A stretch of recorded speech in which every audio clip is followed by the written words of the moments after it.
Petit audio de retour de chez le coiffeur et j'avais envie d'aborder un sujet avec toi. Ce matin, j'ai eu un échange avec une nouvelle cliente et on a abordé un sujet qui est relativement fréquent de plus en plus avec les personnes que j'accompagne. Peut-être aussi parce que moi j'en ai pris conscience. Et ça se joue avec les parents. Et comme je sais qu'à Noël on a l'opportunité de voir ses parents, mais pas que ses parents, ça peut être ses oncles et ses tantes, ses modèles parentaux, familiaux. Ça vaut le coup de peut-être que je t'en parle là, comme ça tu pourras repérer si le sujet te concerne ou pas. Et je pense qu'il te concerne, sinon je t'en parlerai pas. Tout simplement, dans la vie, on a tendance à catégoriser les personnes. Il y a les personnes que l'on apprécie et celles que l'on n'apprécie pas. Et certaines personnes ont aussi cette habitude de mettre les gens sur les piédestals et à contrario de mettre les autres personnes à des niveaux beaucoup plus bas. Et ce qui se passe en fait, c'est que ça crée une sorte de déséquilibre. C'est-à-dire qu'il y a une personne que tu vas idéaliser, que tu vas mettre sur un piédestal. Tu vas t'approprier certains de ses comportements, voire beaucoup de ses comportements, pensant qu'ils sont bons. Et en fait, en faisant ça, tu risques de te comparer à cette personne et de faire des choses en fait qui ne sont pas profitables pour toi. Je vais te donner un exemple précis, ça sera plus clair. Si par exemple tu as deux parents différents, c'est souvent le cas, deux parents qui sont complémentaires, peut-être un père qui est beaucoup dans le lâcher prise ou à contrario dans le surcontrôle et une maman qui est à l'opposé. Si jamais tu mets ton père sur un piédestal, tu risques de t'approprier par exemple son surcontrôle, pensant que ta maman elle est beaucoup trop dans le lâcher prise, voire elle est lâche et c'est une valeur qui ne te plaît pas. Alors que tu le sais, mais non, en m'écoutant, c'est que le surcontrôle c'est terrible, le lâcher prise à l'extrême c'est aussi terrible et souvent c'est une juste position pour le curseur qu'il faut adopter. Donc ce que je te conseille de faire, c'est de ne mettre personne sur un piédestal et d'utiliser les personnes que tu as peut-être déjà placées sur un piédestal et de voir quels sont les comportements que ces personnes ont et que tu as sûrement déjà un peu. Ce qui te permettra toi de te valoriser et donc forcément de ne plus voir les autres comme des gens incroyables, des gens formidables et de te rendre compte que tu l'es déjà un petit peu. A contrario, si tu veux faciliter aussi ta période des fêtes, c'est de voir les personnes que tu mets sur... alors je cherche l'opposé de piédestal, que tu décrédibilises, que tu critiques, que tu juges très négativement et de voir que tu as sûrement aussi certains de leurs comportements et que parfois ces comportements sont positifs. Par exemple, une tante qui parlerait sans filtre et et ça créerait des conflits, voire des discussions un peu houleuses dans ta famille. Tu pourrais dire c'est pas bien et en fait en faisant ça tu t'interdis toi-même de prononcer des choses dont tu aurais besoin de parler. Donc si jamais tu mets une personne sur un piédestal, essaye de voir les comportements que tu as déjà de cette personne, ça va te permettre de peut-être la faire descendre un petit peu et toi de te faire monter.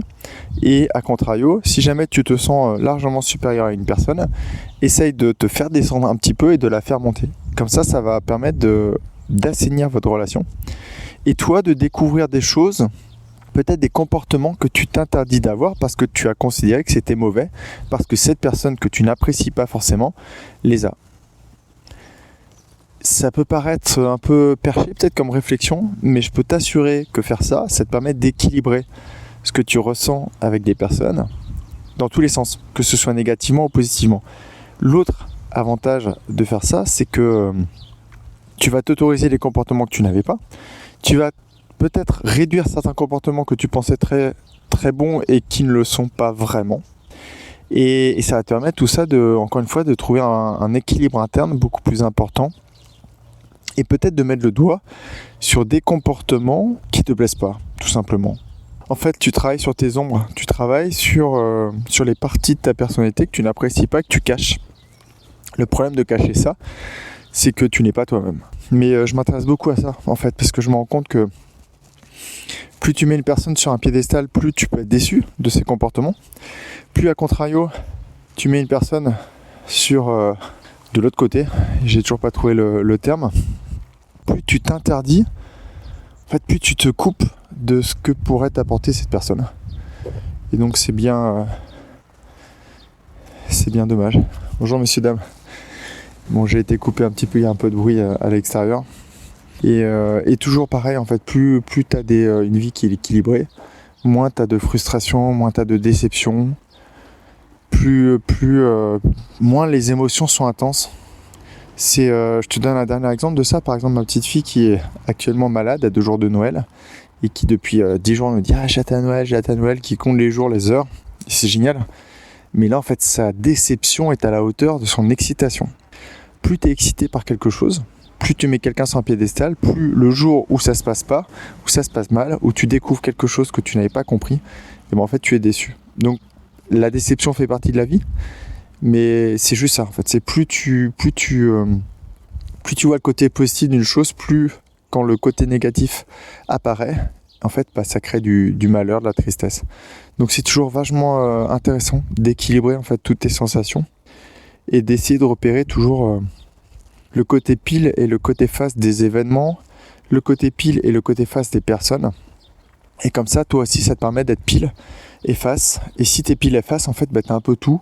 Et quand t'es tout, t'es beaucoup plus épanoui, ta vie est plus heureuse, plus légère, parce qu'en fait, tu es toi-même. Et tu réagis de la manière dont en fait tu as envie de réagir sans te dire si je réagis comme ça, je fais comme un tel que je n'aime pas, ou j'aimerais réagir comme ça, comme un tel que j'adore, mais je me crois pas capable. C'est un peu décousu, mais j'avais envie de te partager quelque chose de live. J'avais pas envie de me mettre devant mon ordinateur à écrire un texte aujourd'hui. Je te souhaite de magnifiques fêtes de fin d'année. Je te souhaite un joyeux Noël, que tu sois assis face à des personnes que tu adores ou que tu n'aimes pas beaucoup. Peut-être que ça va te permettre un peu d'équilibrer tes perceptions de tout ça. Et je te dis à très vite. Je reviendrai sûrement avec une petite capsule après Noël. Si c'est pas le cas, autrement je vais reprendre un rythme régulier après en 2026. Et j'ai plein de beaux projets.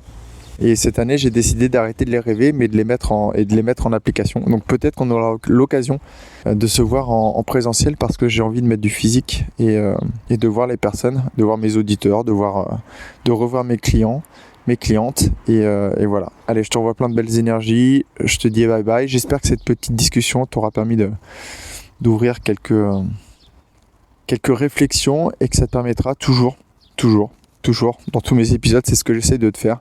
J'essaie de te donner des clés, de te glisser des clés pour que tu ouvres les portes d'une vie heureuse, épanouie, sensée, riche. C'est tout ce que je te souhaite. Allez, bye bye, je m'envole.